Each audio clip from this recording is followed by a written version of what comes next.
Ce qui a amené de prendre des décisions importantes. Ces décisions ont été de briser les premières chaînes de l'esclavage, de l'impérialisme, du néocolonialisme. Parce que, dit-on, vous ne pouvez espérer retrouver votre objet perdu en faisant appel à l'aide à celui qui vous l'a dérobé.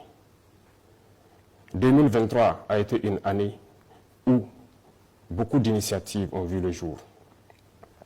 Le 11 décembre dernier, comme nous le résumions, à propos de tout ce que nous avons pris comme initiative dans le domaine de la défense, dans le domaine sanitaire, surtout aussi dans le domaine de l'autosuffisance alimentaire.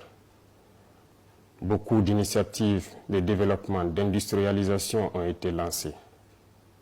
C'est le lieu pour moi donc de saluer le peuple burkinabé pour sa résilience, pour avoir compris le sens du combat que nous menons, pour la reconquête du territoire et pour l'indépendance réelle du Burkina Faso. 2024 sera une année au cours de laquelle nous allons continuer ce combat. Nous allons continuer à briser les chaînes de l'esclavage, à briser les chaînes donc du néocolonialisme qui nous empêchent de connaître le bonheur. Au cours de cette année 2024, nous allons poursuivre les efforts de reconquête du territoire et amplifier la lutte. C'est pour cela que du côté de la défense, nous verrons la création donc de la première brigade de combat que nous avons dénommée, donc la brigade spéciale et d'intervention rapide qui regroupera les différents bataillons d'intervention rapide, un groupement de forces spéciales et un groupement spécifique. Cela, c'est toujours dans le sens de la réorganisation de notre armée, de sa réarticulation, de la relocalisation des différentes forces en mesure de faire face. Un plan d'équipement stratégique et un plan de réorganisation des différentes forces a vu le jour en 2023. Cela va se concrétiser en 2024 par l'arrivée donc de nouveaux moyens lourds de protection et d'augmentation donc de la puissance de feu des unités combattantes. En plus donc de ce volet, il faut savoir que 2024 sera aussi une année de défis, parce que nous nous sommes fixés des objectifs sur le domaine donc de la reconquête et aussi donc le retour des différents PDI dans leur localité et leur sécurisation. Au cours de l'année 2023, comme je vous le disais, beaucoup d'initiatives ont été entamées. Et en 2024, nous devrons pouvoir approfondir et mettre réellement en œuvre tout ce que nous avons entamé. Notamment l'initiative présidentielle pour l'autosuffisance alimentaire et aussi l'offensive agro-pastorale du ministère de l'Agriculture qui a été lancée dernièrement. La campagne sèche est en cours dans toutes ces deux initiatives pour que nous puissions, au cours de l'année 2024, atteindre aux besoins, s'approcher de l'autosuffisance alimentaire.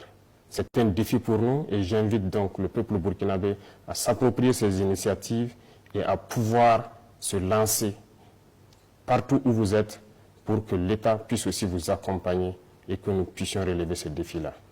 Dans le domaine de l'industrialisation et aussi donc de tout ce qui peut aller dans le sens d'apporter un plus à tous ces vaillants commerçants qui font de leur mieux pour desservir les différentes localités du Burkina Faso, beaucoup d'initiatives seront prises dans ce sens. L'APEC est déjà lancée, qui nous permettra d'avoir un certain nombre d'usines, mais beaucoup d'initiatives sont à venir au cours de l'année 2024. Au cours de l'année 2024, nous allons encore demander au peuple burkinabé de pouvoir s'approprier l'initiative présidentielle pour le développement communautaire. Ce, après analyse donc de la situation sanitaire, comme nous l'avons dit le 11 décembre dernier, il faut que nous puissions reconstruire nos villes et pouvoir assainir. Il s'agira donc pour les populations de s'approprier cette initiative et de pouvoir se lancer dans l'assainissement, l'urbanisation et faire en sorte que nos cadres de vie soient encore plus agréables pour que certaines épidémies que nous avons connues ne puissent pas ressurgir au cours de cette année-là. Le combat que nous menons aujourd'hui est également un combat de la culture. Comme vous l'aurez remarqué, en posant donc un diagnostic du problème, nous avons compris que la colonisation nous a déracinés. Nous avons perdu notre culture.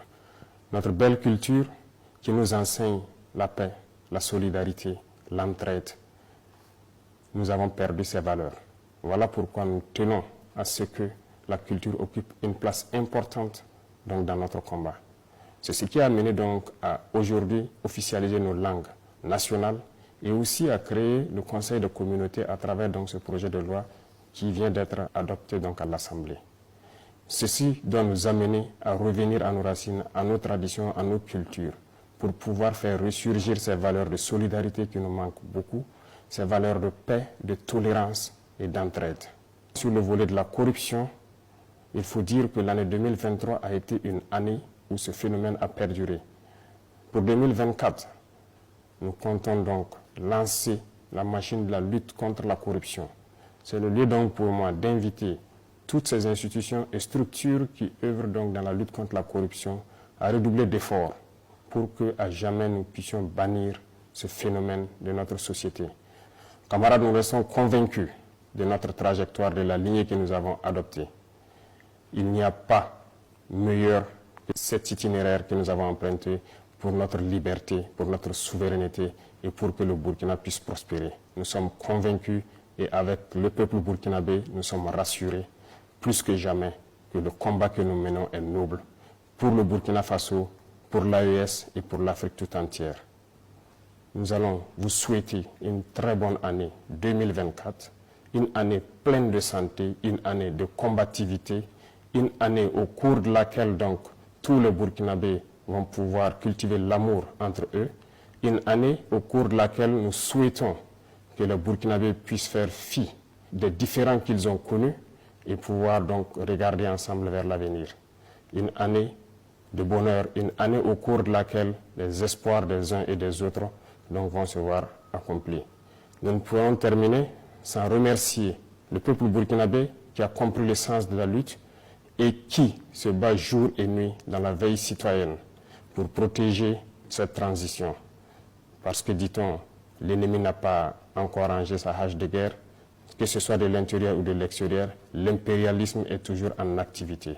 Merci au peuple burkinabé pour ce combat que nous menons et merci à tous ceux qui, de près ou de loin, nous soutiennent, qu'ils soient de l'intérieur, de l'extérieur, partout dans le monde, qui soutiennent le Burkina Faso dans cette lutte. Vive le Burkina Faso, que Dieu protège le Burkina Faso. La patrie ou la mort, nous vaincrons.